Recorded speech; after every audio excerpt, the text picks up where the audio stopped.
este momento en la presencia del Señor.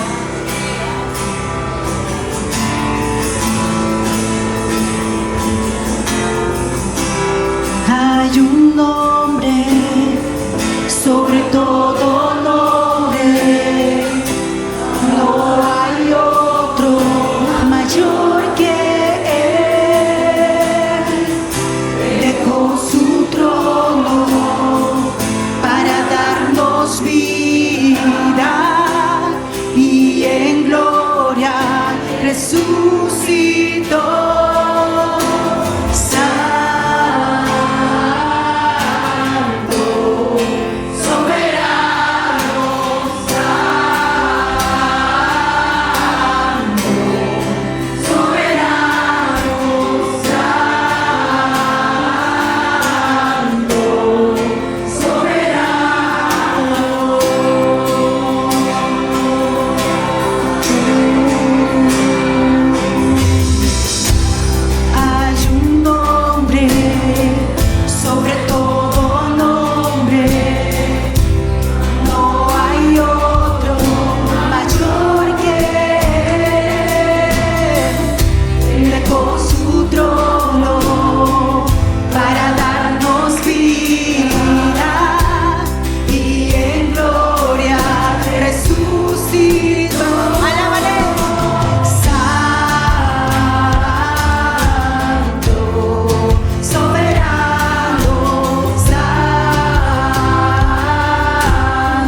soberano. Santo, porque suave y hermosa es la alabanza.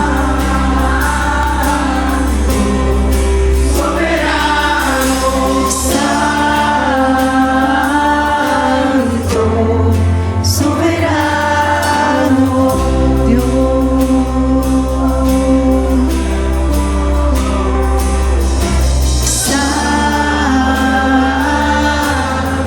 Yo siento que hay personas que han venido a este lugar con muchos pensamientos, que quizás no saben qué decisiones tomar.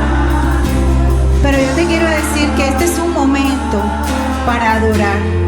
No solamente el momento que estamos aquí, sino este es un momento de tu vida para adorar. Adórale en medio de pronto incertidumbre, adórale. Porque Él es soberano. ¿Quién sabe qué te tiene preparado el Señor para el mañana? Y mientras pasa ese momento, adórale, exáltale y demuéstrale tu confianza y demuéstrale que para ti Él es soberano. Santo, soberano, tú eres santo.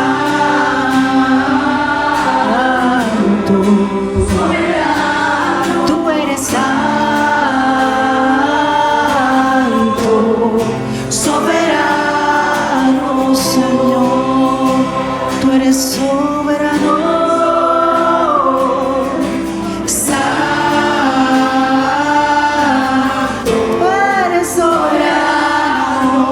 Tú eres soberano. Tú eres soberano. Santo, santo, soberano. Dile por última vez, santo, soberano. Santo, soberano. Santo, soberano. Santo, soberano. Buenos días. Un abrazo fraternal para cada uno de ustedes, sus familias, para todas las personas que están allí en YouTube o que estarán en YouTube escuchando y viendo este momento de reflexión que tenemos acerca de lo que vamos a compartir. Versículos del 4 al 8. Estábamos adorando al Señor Jesucristo, ¿verdad? Y algunas de esas palabras están aquí y dice así: gracia y paz a vosotros del que es y el que era y el que ha de venir, y de los 7 espíritus que están delante de su trono. Y aquí empieza: de Jesucristo, el testigo fiel, el primogénito de los muertos, el soberano de los reyes de la tierra, al que nos amó y nos lavó de nuestros pecados con su sangre, y nos hizo reyes y sacerdotes para Dios su Padre. A Él sea gloria e imperio por los siglos de los siglos. Jesucristo, miren, testigo fiel, primogénito de los muertos, soberano de los reyes de la tierra, que nos amó, que nos lavó de nuestros pecados, que nos hizo reyes y sacerdotes para Dios su Padre. Para Él sea la gloria y el imperio por los siglos de los siglos. Amén. Y dice que Él viene con las nubes y todo ojo lo verá. Y aún los que le traspasaron. Y todos los linajes de la tierra harán lamentación por Él. Sí, amén. Démosle la gloria al Señor. Amén, amén. Bueno, en Jesucristo estamos completos. Tenemos todo. Nada hemos perdido, todo lo hemos ganado en el Señor Jesucristo. Tenemos la vida de Jesucristo en nosotros, tenemos un depósito. La Escritura dice que hay un tesoro en nuestros corazones, un depósito que Él ha puesto, la vida de Cristo en nosotros. Pero también tenemos al Espíritu Santo. El Espíritu Santo está morando en nosotros. Y dice la Escritura también que el Padre nos ha hecho a nosotros hijos. Entonces somos hijos, tenemos la vida del Espíritu, tenemos la vida de Jesucristo, tenemos al Espíritu Santo, pero también dice que somos, además de hijos, somos coherederos con Cristo Jesús de sus riquezas en gloria. Somos herederos de Dios. Entonces, y además de herederos de Dios, además de que tenemos el Espíritu Santo, Él dice la Escritura que nos ha hecho reyes y sacerdotes. Mi pregunta es, ¿ustedes lo creen? Amén. Entonces, cuando lo creímos, tenemos que portarnos como lo que somos. ¿Cierto? Muy bien. Ahora sí vamos a comenzar. No hemos comenzado todavía. Vamos a comenzar. Vamos a poner el temporizador para poder controlar mi tiempo. Empecemos con el siguiente. Bien. Cartagena tiene aproximadamente 1.150.000, 1.200.000 habitantes en este tiempo. Las estadísticas que he leído acerca de cuántos creyentes verdaderos hay en Cartagena, cuántos cristianos, dicen que más o menos es el 10%. Estamos hablando de más o menos 200.000. Eso quiere decir que 1 millón de personas en Cartagena no conocen a Cristo. Es posible que algunos de ellos sean nuestros familiares. Colombia tiene aproximadamente 50 millones de personas. Si seguimos esa estadística, más o menos 40 millones de personas no conocen al Señor en Colombia.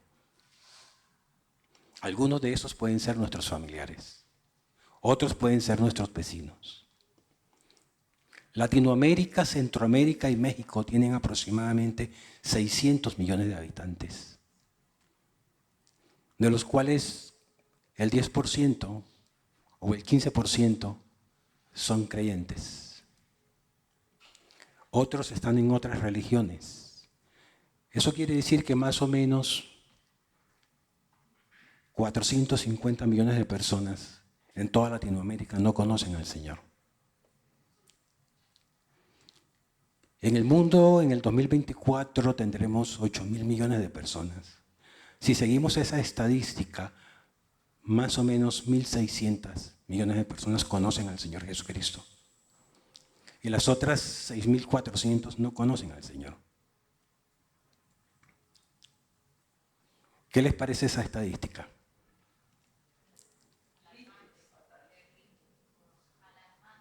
Alarmante. Es una estadística alarmante, porque inclusive estos que están separados de Cristo, que no lo conocen, que no tienen esperanza ni Dios en este mundo, que nosotros sabemos porque venimos de allí, venimos de tierra de los muertos, ¿no? De los muertos espiritualmente, éramos así. Y venimos de allí. Y por la gracia del Señor Él nos salvó. Y nos dio salvación y vida eterna. Y ahora nosotros los que estamos aquí tenemos vida eterna. Y hemos comido y hemos bebido del pan de Cristo y del agua de Cristo. Hemos comido del pan de vida y hemos bebido del agua de vida. Y el Señor, en mi reflexión, vamos a hablar de 5 aspectos de las promesas de triunfo del Señor en cuanto al tema de predicar el Evangelio. Son unas reflexiones y quisiera empezar con Mateo 4, 18 al 19. La Escritura dice, andando Jesús junto al mar de Galilea, vio a 2 hermanos, Simón, llamado Pedro, Andrés, su hermano, que echaban la red en el mar, porque eran pescadores. Y les dijo, venid en pos de mí y os haré pescadores de hombres. Estamos hablando de que, o el tema o el contexto en el cual estoy hablando se trata de la evangelización de las personas que no conocen al Señor. Estamos hablando de que tú y yo hemos sido escogidos, hemos sido llamados, hemos sido bendecidos, tenemos un alimento, tenemos un pan de vida y tenemos un agua viva. Tenemos una experiencia de Cristo en nuestras vidas. Tenemos la vida del Espíritu Santo. Hay un depósito en nuestros corazones. Dios nos dio a nosotros un depósito que continuamente ese depósito se está llenando. Dice la Escritura que tenemos unos tesoros en vasos de barro. Y nosotros somos los vasos de barro. Pero lo que tenemos por dentro, lo que Dios nos ha dado, es un tesoro que debemos compartir con las demás personas, especialmente con aquellos que no tienen ese tesoro. Entonces, Jesús le está hablando a sus discípulos, está junto al mar de Galilea, vio a dos hermanos, Simón, Pedro y Andrés, que echaban la red, y le dice, porque ellos eran pescadores, y les dijo, vengan en pos de mí y les haré pescadores de hombres. Y esta es la primera promesa de Dios para cada uno de nosotros. Vengan en pos de mí y los haré pescadores de hombres. Ahora, cuando tú dices o cuando tú miras la palabra, vengan en pos de mí, lo que le está diciendo Jesús a los discípulos es un llamado a estar con Él. Es un llamado al discipulado. Es un llamado a un discipulado personal. Es estar con Jesús, venir a Jesús. Ahora, quiero explicarles algo que está en Juan 1, del 37 al 48. Juan 1, yo creo que tengo algunas cositas aquí que como que me estorban. Juan 1, del 37 al 38. Del 37 al 48. Yo les voy a resumir, porque como el texto es largo, les puedo resumir perfectamente el tema. Aquí estoy hecho un 8 con mi Biblia. Muy bien. Juan 1 del 47, del 37 al 48. Muy bien. Muy bien. Eso me pasa frecuentemente. Lo importante es que pongan atención y sigan las escrituras. Ok. Están hablando de los primeros discípulos. Bien, este es el contexto. Juan le dice a sus discípulos que Jesús era el Cordero de Dios que quita el pecado del mundo. Y después les dice que él vio el Espíritu Santo que descendía del cielo como paloma y que permaneció sobre él. Y al final dice, yo le vi y he dado testimonio de que este es el Hijo de Dios. Al día siguiente vuelve a aparecer Jesús y Juan le dice a sus discípulos, he aquí el Cordero de Dios. Y dos de los discípulos de Juan, que eran muchos, solo dos, lo oyeron hablar y siguieron a Jesús. Síganme en el contexto. Entonces Jesús se vuelve y les dice, ¿qué es lo que buscan? Y entonces ellos le dicen, Maestro, ¿dónde vives? ¿Dónde estás? ¿Dónde moras? Y Jesús les dice, vengan y vean. Y se quedaron con él aquel día. Uno de ellos era Andrés, que habían seguido a Jesús. Ok, aquí viene la parte importante. 41, versículo 41. Este halló primero a su hermano Simón y le dijo, hemos hallado al Mesías, que traducido es el Cristo. Muy bien. Y esto es lo primero que le quiero mostrar. Un pescador, Andrés,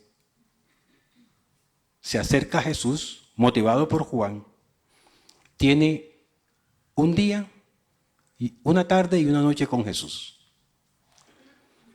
Y al día siguiente, este hombre le dice a su hermano, hemos hallado al Mesías. Ahora, ¿por qué este hombre Andrés le dice a su hermano, hemos hallado al Mesías?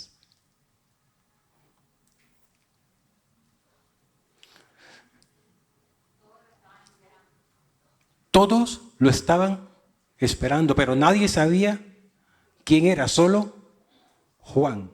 Pero este hombre supo quién era el Mesías, Jesús. Ahora, ¿por qué?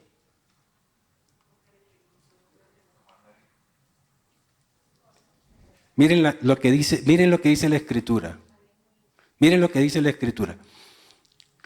Fueron y vieron donde moraba y se quedaron con él aquel día. Y Andrés, al día siguiente, halló a su hermano y le dijo, hemos hallado al Mesías.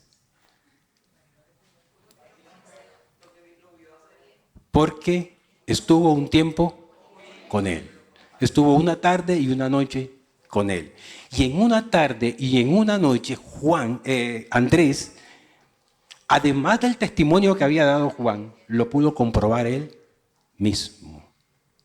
Y cuando él le habla a Pedro, tiene la certeza de que Jesús era. ¿Por qué? Porque estuvo con él. Ahora, miren esta progresión. Años después, en el tiempo de Pentecostés, Pedro se levanta, predica el Evangelio y ese día se convierten 3,000 personas. ¿Ven esa progresión? Jesús invita a Andrés, invita al otro. Andrés le dice a Pedro, este es el Mesías. Y 3 años y medio después, Pedro se levanta, predica el Evangelio, guiado por el Espíritu Santo y se convierte en 3,000 personas. Lo hizo pescador de hombres. Lo hizo pescador de hombres. ¿Por qué? Porque Pedro estuvo con él. Y como nosotros todos somos hijos de Dios y tenemos el Espíritu Santo, y como también venimos a Cristo, entonces Dios nos dice, la palabra nos dice que Él puede hacer de cada uno de nosotros pescadores de hombres y mujeres, niños, niñas, ancianos, ancianas, especialmente aquellos que no conocen al Señor Jesucristo, aquellos que lo rechazan, lo desdeñan, lo apartan, aquellos que no han entendido, que no tienen vida eterna, aquellos que están muertos. Nosotros somos los que Dios ha elegido para que, como pescadores de hombres, vayamos y les prediquemos el Evangelio. Les llevemos la vida que nosotros conocemos, le llevemos el pan que nosotros tenemos y seamos testigos del Señor Jesucristo. Mire, vamos a ver Marcos 3, del 13 al 14. Marcos 3, del 13 al 14. Es lo mismo, pero se los quiero repetir en otro texto. Marcos 3 está hablando de la elección de los 12 apóstoles. Dice así, después subió al monte y llamó así a los que él quiso y vinieron a él, y estableció a 12 para que estuviesen con él y para enviarlos a predicar.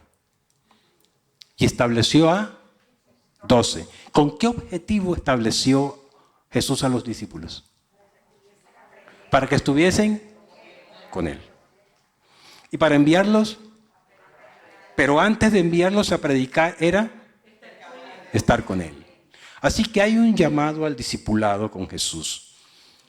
O sea, la idea de esto es que Jesús nos está llamando a cada uno de nosotros a un tiempo de presencia con Él, a un discipulado íntimo con Él. Porque todo este movimiento de pescadores de hombres, todo este movimiento de evangelismo y de evangelización comienza con el amor a Jesús. Comienza con estar en la presencia de Jesús. Comienza con conocerlo, con entenderlo. Y aquí dice la Escritura que solo te basta venir a Jesús. Necesitas venir a Jesús. Necesitamos venir a Jesús. En un tiempo de discipulado íntimo con Él.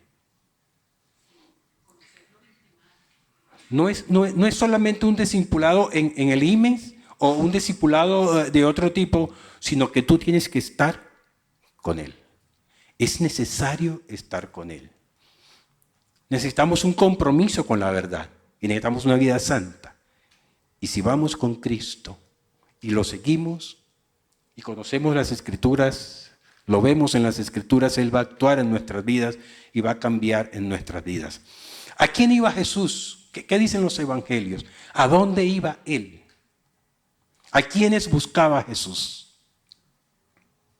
¿Qué dice la Escritura?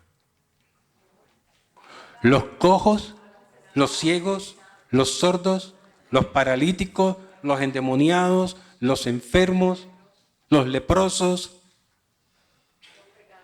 los pecadores, los publicanos. ¿A quiénes venía Jesús? Gente necesitada del amor de Jesús y de la vida de Jesús. ¿Qué dice Jesús? ¿Qué dicen de Jesús en Isaías 53? Dicen, despreciado y desechado entre los hombres, varón de dolores, experimentado, como escondimos de él el rostro y no lo estimamos. Jesús sabía que era ser un quebrantado de corazón y que era ser una persona rechazada. Jesús conocía eso, Jesús sabía ese dolor. Y cuando tú ves a las Escrituras, en los Evangelios, tú ves a Jesús persiguiendo el dolor, persiguiendo al enfermo, persiguiendo al necesitado. Él va detrás del dolor, porque son las personas que lo necesitan. Y Dios nos ha llamado a nosotros, conforme a esta Escritura, a venir a Él, porque Él nos va a hacer pescadores de hombres. ¿A dónde tenemos que ir nosotros?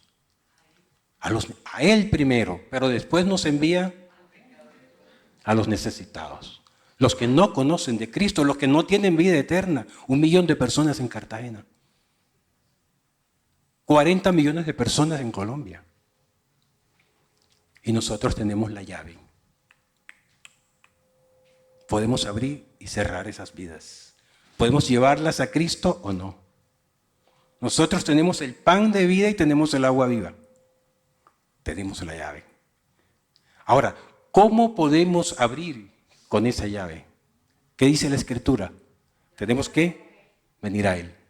Ahora, venir a Él cuesta. Nosotros sabemos que dice la Escritura. Ven, niégate a ti mismo, toma tu cruz y sígueme. Nosotros sabemos lo que es eso. Lo hemos leído muchas veces. Ven, sígueme, renuncia a ti mismo. Eso cuesta. Pero a eso nos está llamando el Señor. Porque todo tiempo de evangelización siempre comienza con un tiempo con el Señor Jesús y siempre comienza entregando y rindiendo la vida al Señor.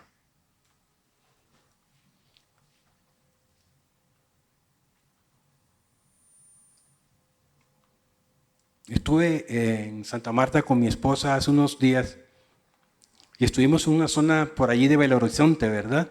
Bello Horizonte.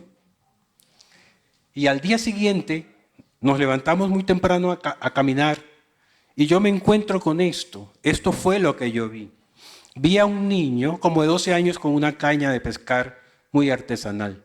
Pero él tiraba su caña y su cuerda y pescó un pez. Después caminó como 10 metros y lo volvió a tirar y pescó otro pez. Eso es evangelismo personal. Eso es evangelismo personal. Pero también vi a 10 hombres, a 11 hombres, 5 de un lado y como a 50 metros, 5 otros 5 más, jalando unas cuerdas de una red. De una red, sí, una red grande. Y cerca de la red había un hombre en una lancha, mirando, inspeccionando y supervisando que la red no se enredara. Y estos hombres jalaban, nosotros lo hemos visto aquí en Cartagena también. Estos hombres jalaban por un lado y jalaban por el otro lado con el mismo ritmo. Con el mismo ritmo. Y jalaban su red muy pesada, porque era muy pesada la red, tenía bastantes peces.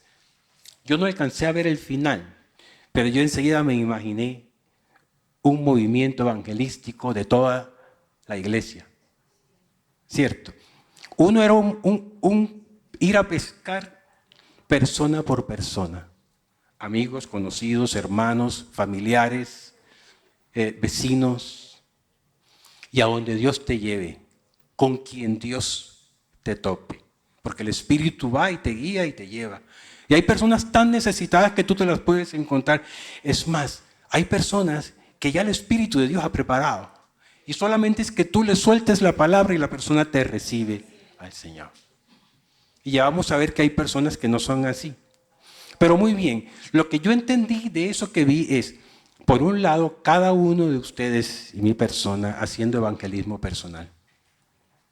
Está nuestro trabajo, nuestros amigos, nuestros familiares, nuestros vecinos, los amigos en Barranquilla, los amigos uno a uno.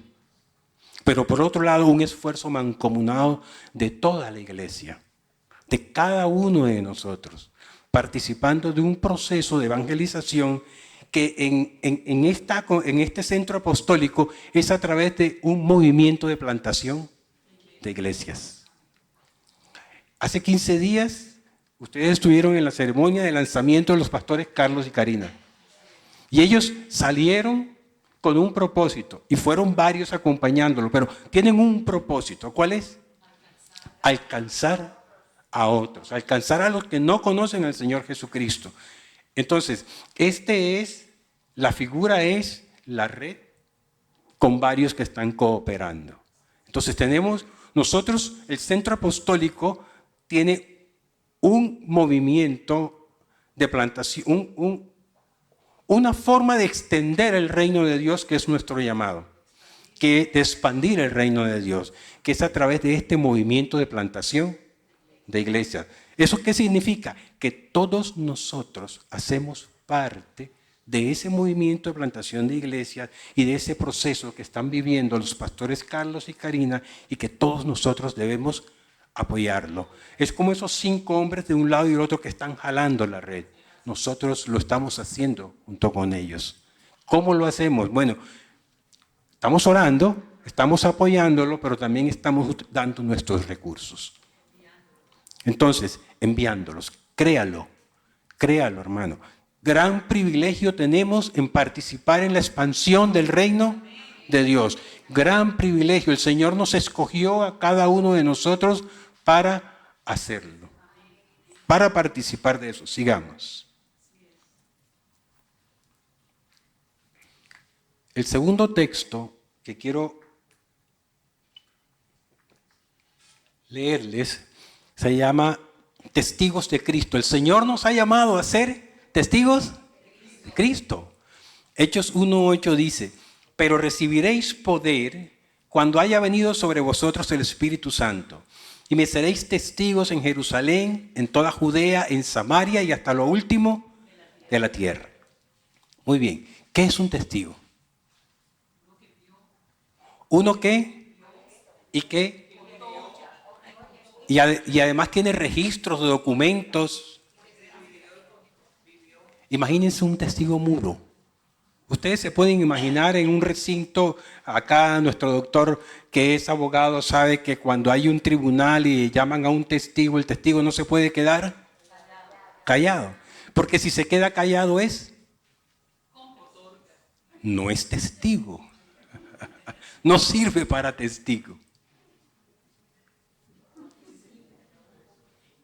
Entonces yo he oído a veces que dicen, es que va a llegar un momento en que las personas van a conocer al Señor Jesucristo por nuestra presencia, al vernos. Pero pero predicar el Evangelio, ¿sabes qué significa? Predicar, ¿sabes qué significa? Hablar, anunciar. Tienes que abrir la boca. Tienes que proclamar, anunciar, tienes que hablar lo que tú has visto, lo que tú conoces, lo que tú sabes de Jesucristo. Entonces, un testigo es uno que testifica. Pero el que testifica tiene que testificar conforme a la verdad. El testigo no va a atestiguar acerca de él mismo, porque al juez no le interesa un testimonio acerca de él. El testigo tiene que testificar la verdad, lo que él sabe. Ahora, fíjense lo que él dice: recibiréis poder cuando haya venido sobre vosotros. El Espíritu Santo está en nosotros. No vino, sino que ya está dentro de nosotros. Ahora nosotros, el Espíritu de Dios mora dentro de nosotros. Amorosamente mora dentro de nosotros. a pesar de nosotros mismos y de nuestros pecados y todo lo que hacemos, el Espíritu de Dios nunca nos abandonará, porque ya está residiendo dentro de nosotros. Entonces, como tenemos el Espíritu Santo, nosotros podemos ser testigos de Cristo. Ahora, pero ¿qué clase de testimonio vamos a dar? Yo me acuerdo cuando era como adolescente, a mí me gustaban escuchar las prédicas por la radio. Y me gustaba escuchar, a veces escuchaba aquellas maneras de evangelizar que tenían que ver con las campañas evangelísticas. ¿Ustedes se acuerdan? Eso todavía ocurre. Entonces yo escuchaba y había una forma particular. Porque el que estaba predicando se dirigía a la audiencia, pero también se dirigía al que estaba en la radio, escuchando. Y entonces yo escuchaba, tú hijo del diablo, engendro de Satanás, arrepiéntete, porque si no te vas para el infierno. Reconoce al Señor Jesucristo y ven a la iglesia. ¿Eso ocurre? Todavía ocurre.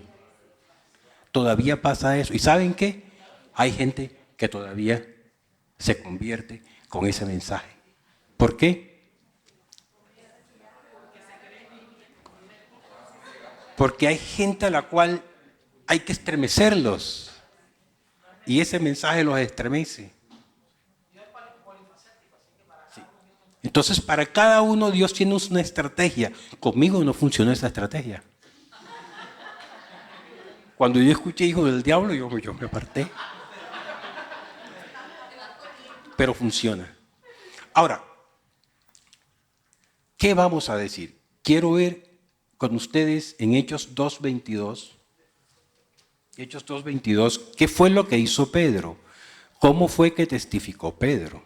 O sea, ¿cuál es el ejemplo de Pedro? Hechos 2:22. Hechos 2:22. ¿Cuál es el contexto? Hay una multitud. El Espíritu Santo se derramó. Los apóstoles fueron llenos del Espíritu Santo. Había una multitud. Había algunos que decían que estos estaban borrachos. Pedro se levanta en el poder del Espíritu. ¿Y qué sucede? ¿Qué testifica Pedro? Vamos a leerlo de una manera, yo lo tengo subrayado. Versículo 22 dice, Jesús Nazareno, varón aprobado por Dios entre vosotros. ¿De quién está hablando? ¿De Pedro? ¿De él mismo? ¿De lo que experimentó? ¿De las lenguas de fuego? ¿De cómo sintió el poder del Espíritu Santo? ¿De qué está hablando? De Jesús. Testigo de Jesús. Después en el 23 dice, entregado por el determinado consejo y conocimiento de Dios, prendisteis y matasteis por manos de inicuos crucificándole. ¿Qué está predicando? ¿Qué está diciéndole? Que Jesús murió crucificado. Primero, Jesús un varón de Dios. Segundo, Él murió crucificado. Ahora vamos al versículo 32. Dice, a este Jesús resucitó Dios. ¿Qué está hablando? ¿Qué testimonio está dando? La resurrección de Jesucristo. Entonces, está hablando de Jesucristo, está hablando de su crucifixión y está hablando de su muerte y su resurrección. Y después dice, de la cual todos nosotros somos testigos. Y en el 33 dice, así que exaltado por la diestra de Dios, ¿qué está diciendo? Que Jesús fue exaltado a los cielos y está a la diestra de Dios. Y en el 36 dice, a este Jesús, a quien vosotros crucificasteis, Dios lo ha hecho Señor y Cristo. Entonces ya tenemos un testimonio completo acerca de Jesús. Él fue aprobado por Dios, Él fue crucificado, Él fue resucitado, Él está sentado a la diestra de Dios y Él es Señor y Cristo. Entonces aquí dice en el 36 que estos hombres se compungieron de corazón y le preguntaron, ¿qué haremos? ¿Qué haremos? Y entonces Pedro, ¿qué les dice? ¿Cuál es el testimonio de Pedro? Vengan conmigo, yo los voy a abrazar aquí, vamos a llorar juntos. ¿Qué dice? arrepiéntanse. Entonces viene el mensaje de arrepentimiento. Bautícense en el nombre de Jesucristo para, ¿qué dice? Perdón de los. Entonces ya le está hablando de unos pecados, de que Jesucristo trae perdón y le está hablando de un arrepentimiento. Y dice después en el 40, con otras muchas palabras, testificaba y los exhortaba diciendo, sed salvos de esta perversa generación. Entonces les está hablando de salvación. Y después en el 41 dice, los que recibieron su palabra fueron bautizados y se añadieron aquel día como 3,000. No todos recibieron la palabra. Solo los que recibieron la palabra. ¿Fueron qué?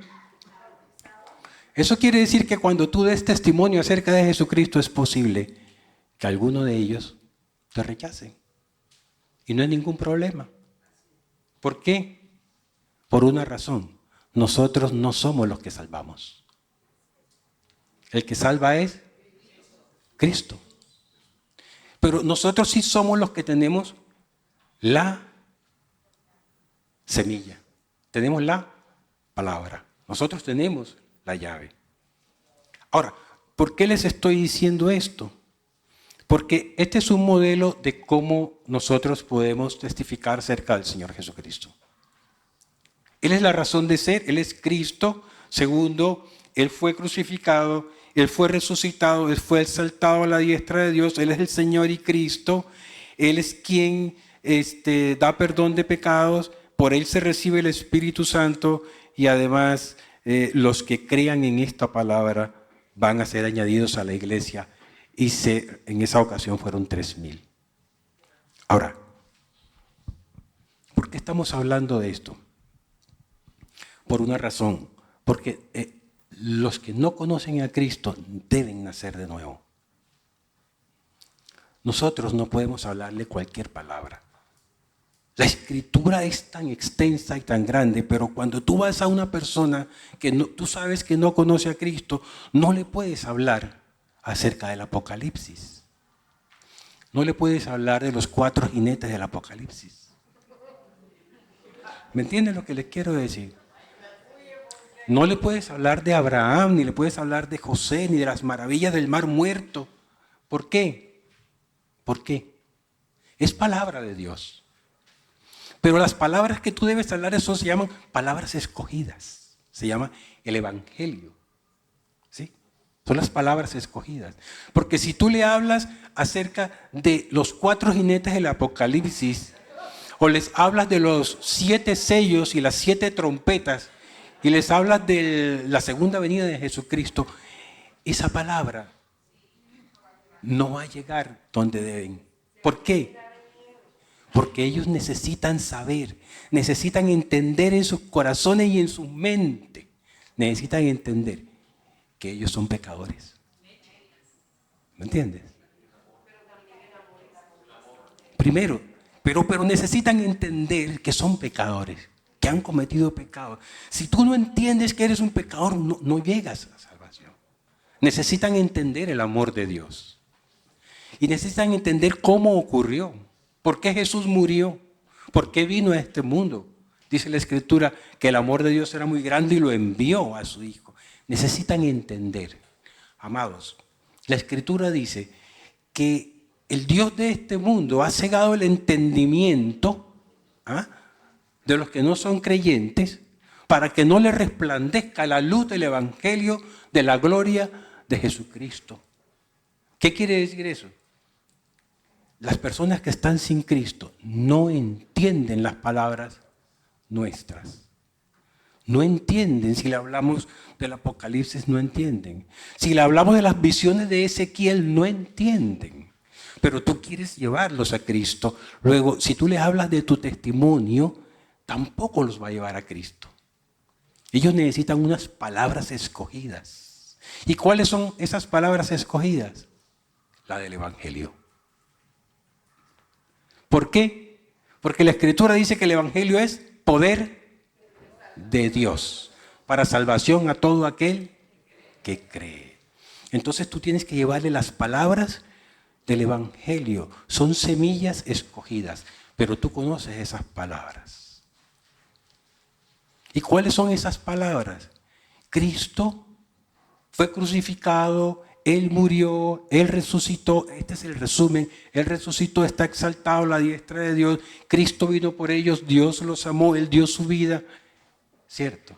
Y cuando las personas entienden el sacrificio de Cristo y lo que hizo por Él, las personas van a responderte. El que está preparado te va a responder.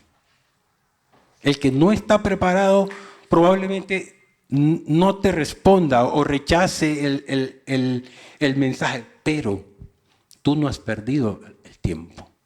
¿Por qué? Porque queda la semilla. Tú has arado en el corazón de ese hombre, de esa mujer. Es como cuando tú preparas la tierra. Yo no sé quiénes son cultivadores aquí, quiénes han cultivado aquí. Elina, tú que tienes finca.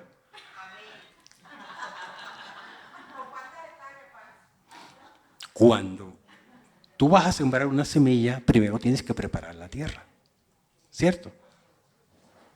Entonces, arar es mover la tierra, preparar la tierra para que la próxima semilla que llegue allí pueda llegar y pueda pegar, ¿me entiendes? Entonces, tú has dado tu mensaje, no tienes por qué tener vergüenza, no tienes por qué sentirte mal porque te lo rechazaron, porque tú estás haciendo una obra, estás arando en el corazón de una persona que tiene un corazón endurecido. ¿Cómo dice la Escritura? Pablo sembró y Apolos y el Señor es quien da el crecimiento. Entonces, esa semilla no se pierde. Importante, amados, importante. Cuando tú compartas estas palabras, estas semillas escogidas, tienes que entender que tú tienes un propósito. No le vas a hablar de cuando tú conociste al Señor y 3 horas y la persona está escuchando y todavía no ha recibido al Señor. Tu propósito es que deben nacer de nuevo. Tu propósito es que deben entrar por la puerta estrecha que es, porque ahora entraron por la puerta ancha. Ahora están caminando por el camino ancho de la perdición, pero el propósito tuyo es hacerlos llegar por la puerta estrecha y por el camino estrecho que es el camino de la vida. Ese es tu objetivo, ese es tu propósito. Entonces, nuestra familia, nuestro barrio, nuestro sector, la ciudad, el departamento, la nación, creyendo en Jesucristo como Señor y Salvador de sus vidas, si dejamos que el Espíritu de Dios obre en nosotros. Y si además venimos a Cristo, porque venir a Cristo implica renunciar a tu propia vida. Eso cuesta. Eso cuesta mucho. Lo otro es que dice, me seréis testigos en Jerusalén, Judea, Samaria, hasta lo último de la tierra. Quiere decir que es un alcance global, un alcance mundial. Un alcance mundial. Sigamos con la tercera.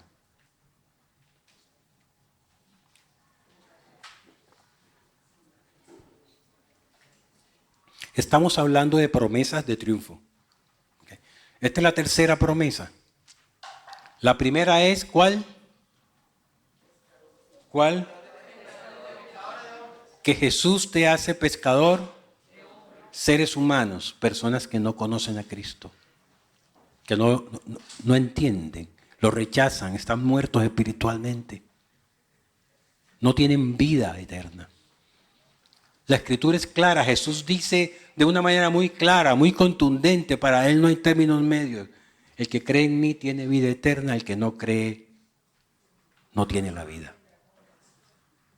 Así es.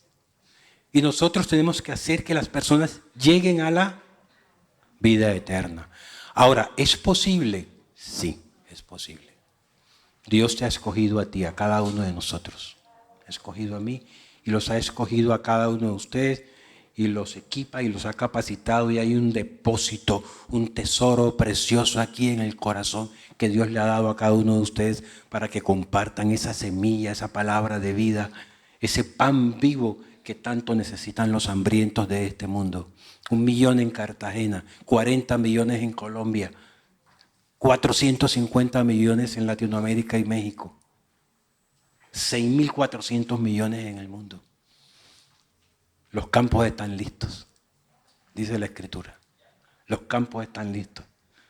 Nosotros estamos listos. Bien, tercero. Sembrar la semilla. El Salmo 125, del 5 al 6 dice: los que sembraron con lágrimas, con regocijo, segarán. Irá andando y llorando el que lleva la preciosa semilla, mas volverá con regocijo, trayendo sus gavillas. Quiero repetirlo. Los que sembraron con lágrimas, con regocijo, segarán. Irá andando y llorando el que lleva la preciosa, mas volverá trayendo sus gavillas. ¿Ustedes saben qué es gavillas? Ok. Un manojo de trigo es un conjunto de espigas que tú amarras con una cuerda. Eso se llama manojo. Puede ser de trigo o de cebada. Eso es un manojo. Cuando tú juntas varios manojos y los amarras nuevamente para transportarlos, eso se llama gavilla. Generalmente son 3 o 4 manojos, ¿sí?, que tienen una gavilla. Ahora, cuando dice trayendo sus gavillas, significa que la persona viene cargando muchos manojos. Muy bien. Ahora, ¿de qué está hablando aquí? Está hablando, es una oración por restauración, y dice: los que sembraron con lágrimas, con regocijo, segarán. Irá andando y llorando el que lleva la preciosa semilla, mas volverá a venir con regocijo, trayendo sus gavillas. Muy bien. Los que sembraron con lágrimas. Yo creo que algo que nos falta a nosotros, todos los creyentes en Cristo, para experimentar este proceso de buscar a las personas que no conocen a Cristo, es tener un corazón quebrantado delante del Señor. Jesús buscaba el dolor, Él conocía el dolor. Y nosotros necesitamos un corazón quebrantado. Pero no un corazón quebrantado por las experiencias personales nuestras, el dolor del pasado y todas las heridas y todas las cosas que nosotros experimentamos en nuestra vida, las adversidades, los problemas, los conflictos. No es ese corazón quebrantado el que habla aquí. El corazón quebrantado aquí es un corazón de una persona, de uno, el tuyo y el mío, que llora y gime delante de la presencia de Dios, porque hay en Cartagena 1 millón de personas que no conocen a Cristo. En Colombia hay 40 millones. En Latinoamérica con México hay 450 millones. Y en el mundo hay cerca de 6.500 millones. La persona que va a sembrar sus semillas tiene que estar un tiempo en la presencia de Jesús, allí quebrantado, con un corazón dolido por esas personas. Tiene que experimentar el dolor de esa alma que está sufriendo porque no conoce a Cristo, no conoce de Dios. La Escritura dice que está muerta espiritualmente.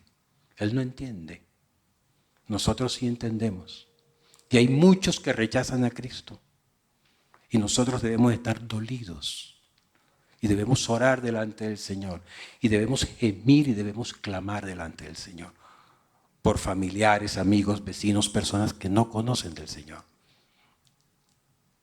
Mi madre oró 10 años por mí antes de que le diera Alzheimer. Y yo no me convertí. Y después, cuando ya tenía 40 años, ya habían arado mucho en un corazón muy duro. Pero habían arado.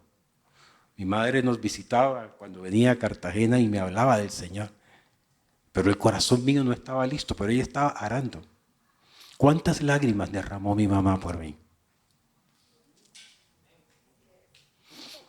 Mi padre, mi mamá oró por la salvación de mi papá 20 años hasta que le dio Alzheimer. Y después continuó mi hermana Diana orando y llevando a mi padre por 10 años más. Cuando mi padre recibió al Señor tenía 85. El Señor se lo llevó a los 87. 30 años trabajando delante de la presencia del Señor. Y mi padre recibió al Señor. ¿Por qué tanta perseverancia? ¿Por qué tanto clamor? Porque para el Señor esas almas son preciosas. Son preciosas. Así como cada uno de nosotros somos preciosos delante del Señor. Porque Él dio su vida por cada uno de nosotros. Pero Él también dio su vida por cada uno de ellos. Así que parte de nuestro trabajo es venir a la presencia del Señor y derramar nuestro corazón. Porque de pronto no hemos hecho la tarea bien. De pronto conocemos la técnica, conocemos la práctica, conocemos el procedimiento, conocemos las formas, los métodos. Pero es posible que nos falte venir y gemir y llorar y estar allí en la presencia de Dios. Porque no podemos o no hemos podido, o hay tanta gente en el mundo que no conoce a Cristo. Cuando tú vienes a Cristo, porque Él te dice al principio en la primera escritura que Él te va a hacer pescador de hombres si vienes a Él. Cuando tú vienes a Cristo, Él te va a mostrar el corazón de Él y te vas a parecer a Él. Tiene un tiempo en la presencia del Señor. Y cuando tú te pareces a Él y Él te muestra el corazón de Él, ¿sabes qué va a pasar? Vas a gemir y vas a llorar. El Señor me dijo, levanta un clamor por la salvación de Cartagena. Y yo empecé a orar y empecé a pedir. Pero un clamor es diferente. Lo entendí años después. ¿Qué es clamar? No es lo mismo orar. No es lo mismo pedir. Clamar es diferente. Porque clamar implica que tú te estás poniendo en el lugar de esa persona que no conoce a Cristo, que tú de pronto ni siquiera lo conoces. Estás orando por la salvación de Cartagena, 1 millón de personas.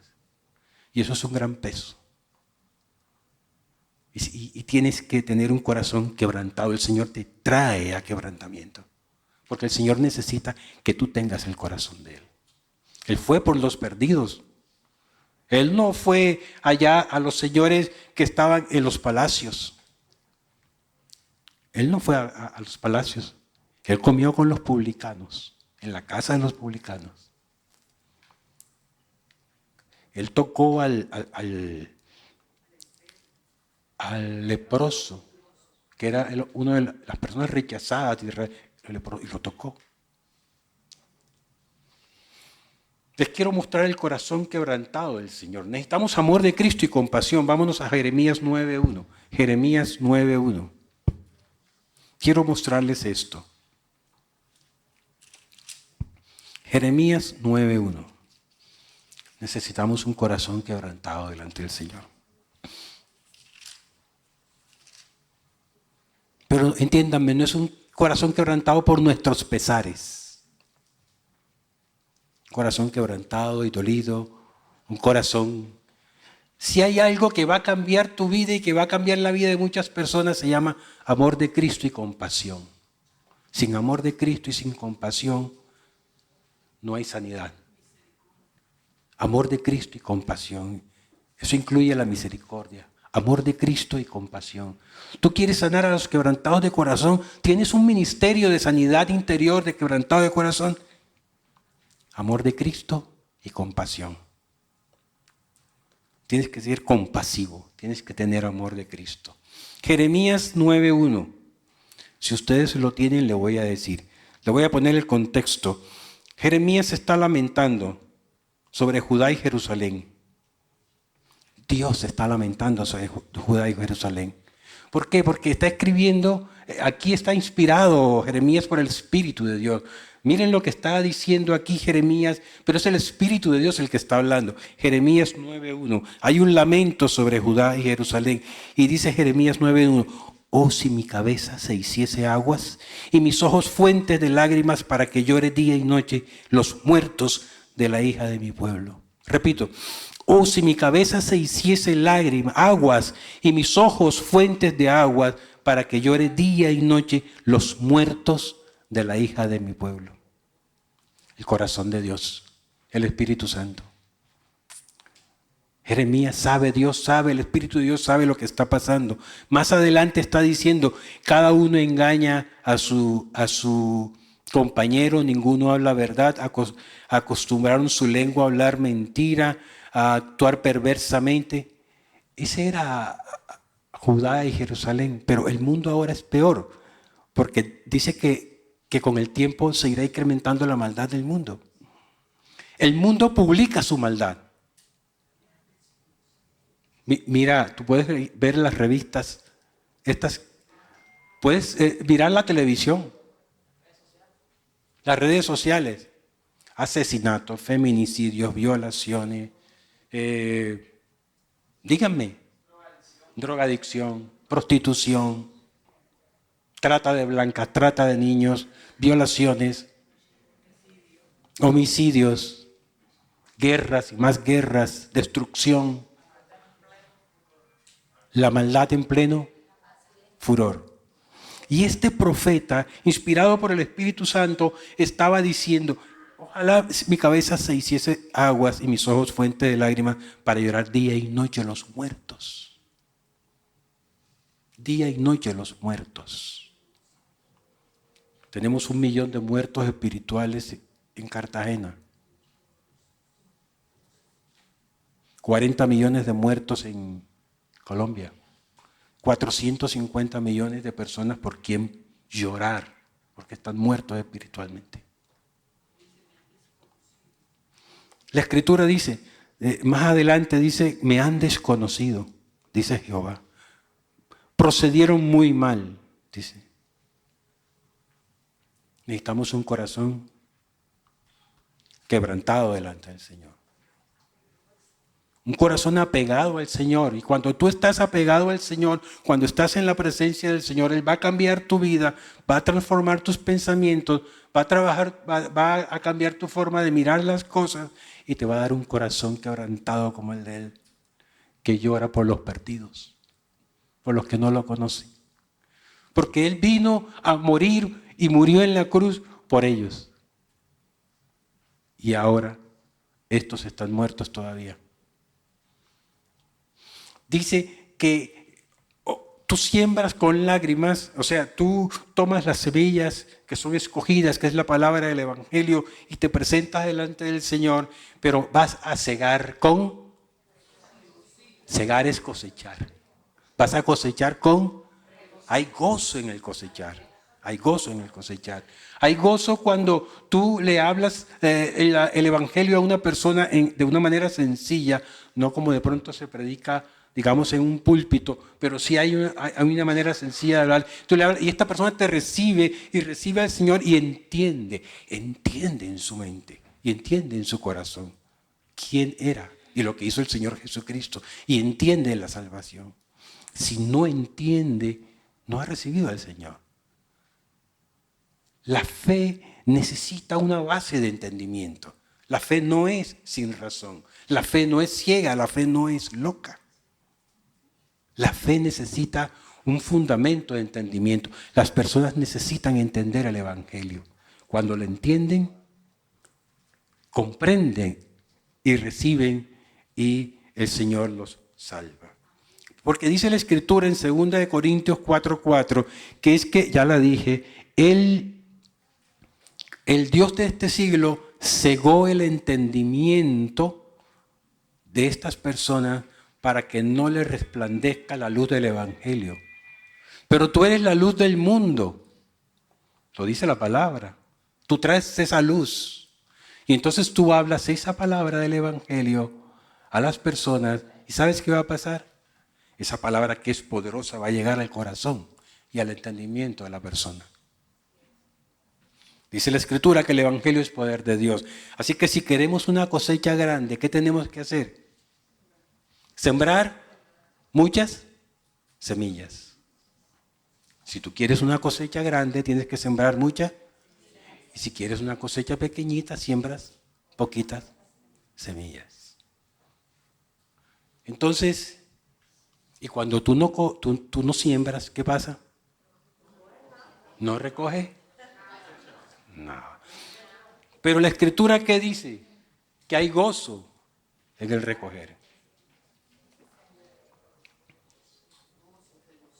Él va con una semilla y regresa con unas gavillas.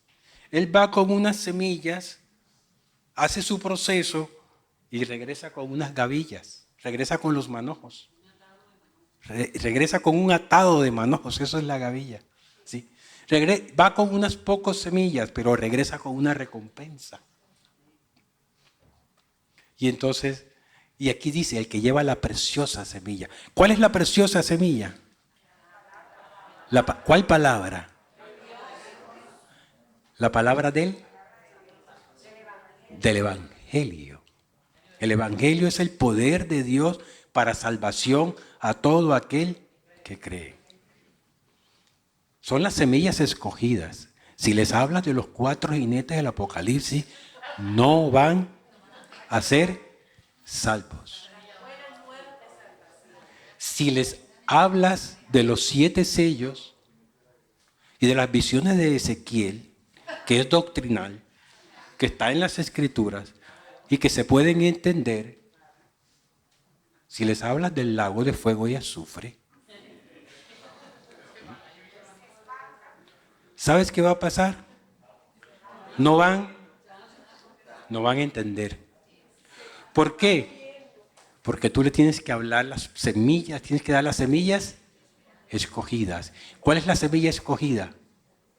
El Evangelio de nuestra salvación, poder de Dios para salvación a todo aquel que cree. ¿Y cuál es el Evangelio? Bueno, aquí está, Pedro lo expresó. Si tú quieres que un amigo, que una persona, que un conocido, que tú sabes que no conoce a Cristo, reciba esa palabra, si tú quieres que esta persona tenga una vida nueva en Cristo Jesús y que él conozca a Cristo y se pegue a Cristo y sea tu hermano y reciba salvación, vida eterna, Espíritu Santo, entonces no le puedes dar cualquier semilla. Tienes que darle semillas escogidas. Y las semillas escogidas son la palabra del Evangelio de Jesucristo. ¿Me estoy dando a entender? ¿Me estoy explicando? ¿Sí? ¿Sí? No le puedo hablar de las visiones de Daniel, hermoso. No lo van a entender. Pero ellos van a entender cuando tú le hables del Evangelio. ¿Y van a entender? Sí van a entender. Porque el Evangelio es poder de Dios para salvación a todo el que cree. Muy bien. Sigamos. Control de tiempo. Otro punto. Enviados a cosechar. Juan 4:38 dice, yo los he enviado a cegar. Cegar es cosechar. Lo que vosotros no labrasteis, otros labraron. Y vosotros habéis entrado en sus labores. ¿Qué dice la Escritura? Que Él nos ha enviado ¿a qué? A cosechar. A cosechar. Así que, si la Escritura me dice que Él me ha enviado a cosechar, ¿qué debo hacer? Creerlo. Yo debo creer la Escritura. Yo debo creer que Él ha hecho de mí y de ti uno que cosecha. ¿Cierto? Uno que recoge lo que otros han trabajado. Hay gente que ha trabajado antes en las personas y de pronto tú llegas, le explicas el Evangelio y los llevas al Señor. Los alcanzas para Cristo. Y tú dices, wow, gloria a Dios. No es tu poder. Son los 10 años de oración de mi mamá. Los 30 años de oración para mi papá. ¿Okay? Y a mí araron mucho conmigo. Araron mucho. Me corretearon y araron en mi corazón. Mire, enviado significa, ¿qué creen que significa enviado? Apostelo. ¿De qué se acuerdan? En algunos círculos cristianos, apóstol ahora es un título. Es un título. Engrandece a los hombres. En algunos círculos. En nuestra comunidad y en nuestra congregación entienden lo que es un apóstol. ¿Qué es un apóstol? Un enviado. Significa poner aparte y significa enviar para una misión. O sea que Pablo decía, yo soy apóstol, y él no estaba hablando de un título. Él estaba hablando de que Dios lo había apartado para el evangelio y que lo había enviado a una misión. Cada uno de nosotros ha sido escogido por Dios. Nos ha puesto aparte para enviarnos a una misión. Pero es que yo no sé hablar. Así dijo Moisés, que él no sabía hablar. Y mira todo lo que pasó, porque puso su fe en el Señor. Así que apóstol significa poner aparte. Y labrar significa trabajar la tierra, cultivarla, hacerla productiva. Implica un trabajo duro y un trabajo dedicado. Juan 4, del 35 al 36, dice, he aquí les digo, alcen vuestros ojos y miren los campos, porque ya están blancos para la siega. Y el que siega recibe salario y recoge fruto para vida eterna. Miren, alcen los ojos. Hay 1 millón de personas en Cartagena que están necesitando de nosotros. Ahí están los campos, están listos. Nosotros tenemos un modelo. Cada uno de ustedes hace un evangelismo personal. Tu amigo, el trabajador, si tú eres empresario de tus trabajadores, si tú eres, tienes un negocio, las personas que llegan, etcétera, etcétera, familiares, vecinos. Pero también está abrazar y participar de lo que está haciendo el Señor aquí, con esta iglesia. Entonces, alcen vuestros ojos, miren los campos, porque ya están blancos para la siega. ¿Qué dice aquí? Que el que cosecha recibe salario. Hay recompensa. Hay recompensa. Pero que dice, recoge fruto para vida eterna. Este fruto no son los frutos del Espíritu. Este fruto es tu obra. La obra tuya en la evangelización de las personas que no conocen a Cristo. Recoges fruto para vida eterna. Así que el Señor espera que todos seamos parte de la labor de recoger la cosecha. Sigamos. Hay un último punto. Somos elegidos y enviados para llevar fruto.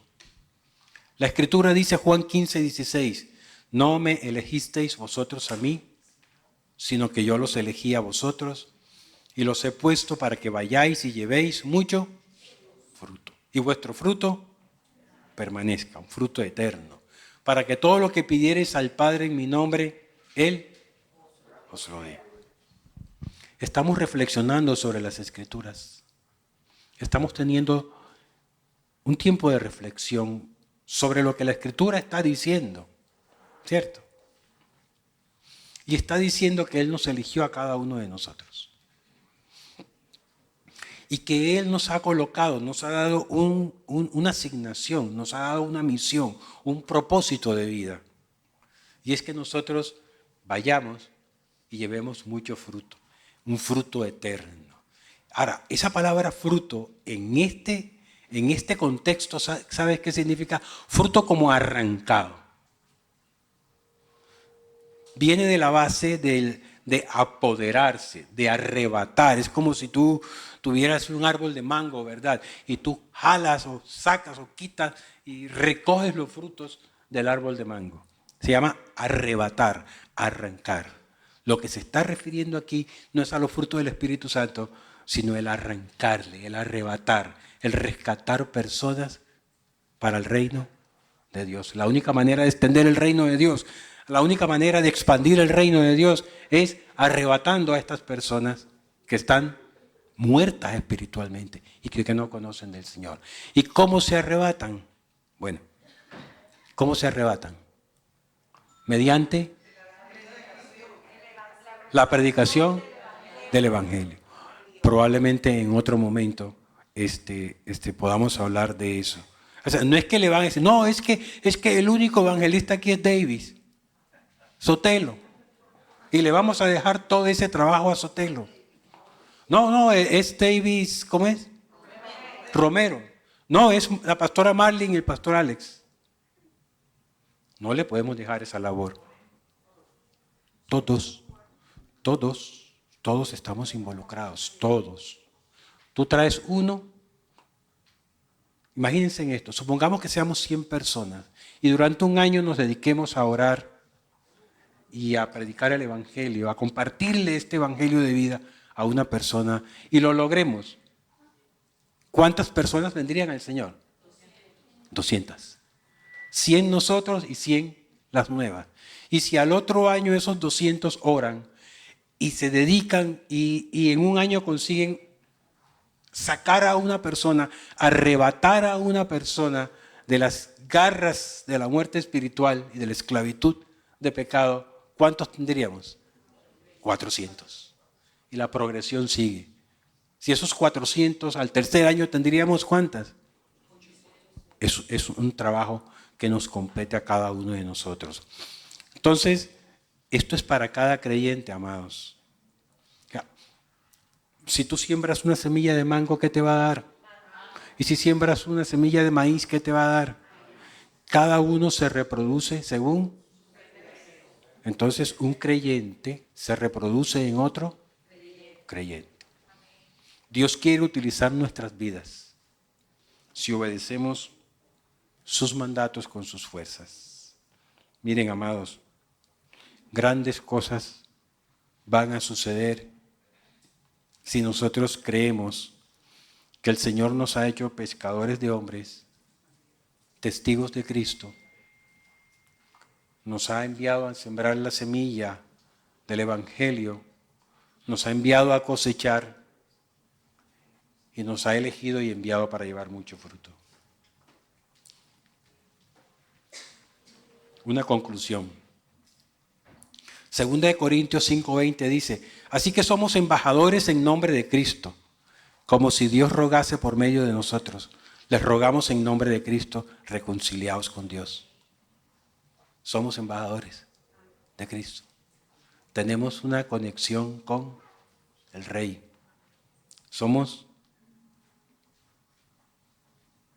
Hablamos lo que el Rey habla. Tenemos un contacto directo. Somos sus embajadores, es decir, somos sus representantes. Y aquí, ¿qué dicen los representantes? Debemos rogar. La palabra significa suplicar. La palabra significa estamos obligados a suplicar delante del Señor y delante de las personas. Ven, reconcíliate con el Señor. Ven.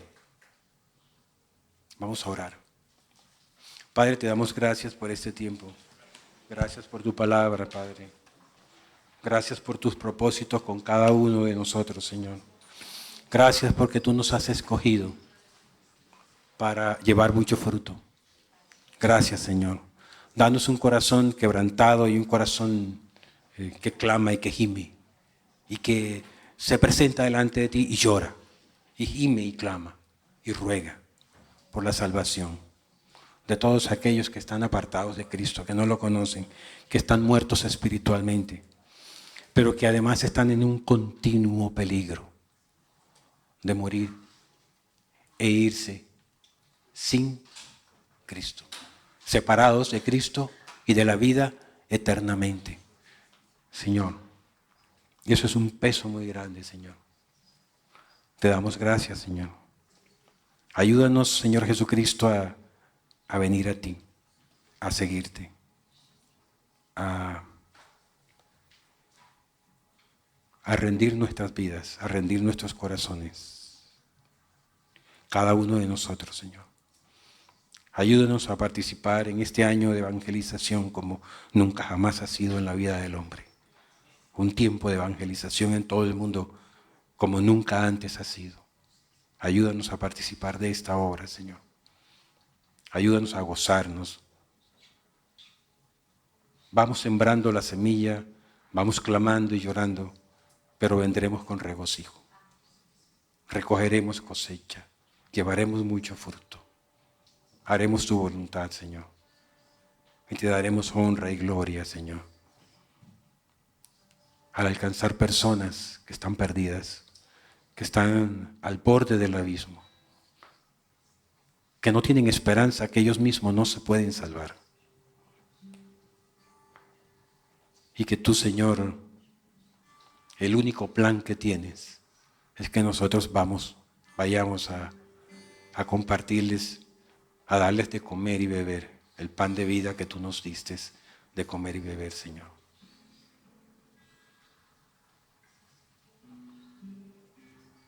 Oh Padre, los horrores del infierno, Señor. Los horrores del infierno, Señor. No nos imaginamos los horrores del infierno, Señor. Ayúdanos a tener un corazón conforme con tu corazón, Señor. Un corazón que está lleno del tierno amor de Cristo. Un corazón tierno, Señor. Y un corazón compasivo, Señor. Para venir a todas aquellas personas donde tú nos envíes y darles de comer tu pan, Señor, y darles de beber tu agua viva, Señor. Padre, gracias en el nombre de Jesucristo. Amén.